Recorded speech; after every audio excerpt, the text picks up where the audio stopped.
Okay, this is the last question, question 11, a geometry question, and let's just read this stuff carefully. KR is a tangent line to this circle with center O. O is the center. OS is perpendicular to KM. Perpendicular to KM. Oh, I know it cuts those two pieces in half.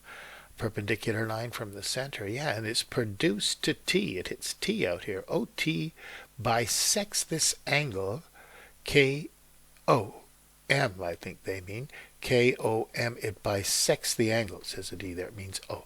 KOM, and K1 is equal to X. Okay, let's try the first question.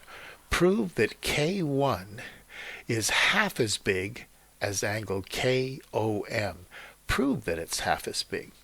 Well, you see this little X right here. That's the angle between a tangent and a chord. And it equals the angle at the top of the triangle. So that's your first step. L must equal K1 because of the tan-chord theorem. And therefore, L must be equal to X. Well, that means that KOM must be equal to 2x. It must be equal to 2x, and they say that it's bisected, so I've split up the x's right away, but that's why it has to be equal to 2x.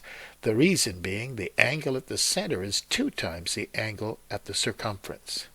Okay, so yeah, O1 must be x, O2 must be x, because it's bisected. Let's try the next question.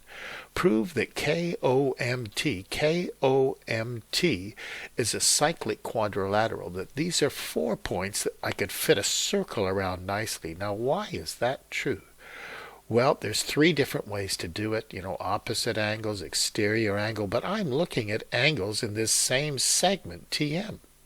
We know that K1 equals O2 because that was 2x and it's bisected. Therefore, KOMT is a cyclic quadrilateral because it's the converse of angles in the same segment. Interesting. Converse of angles in the same segment. That's what I would use. The memo has another one there, but that's enough. Angles converse of angles in the same segment. Well, there's the first part done.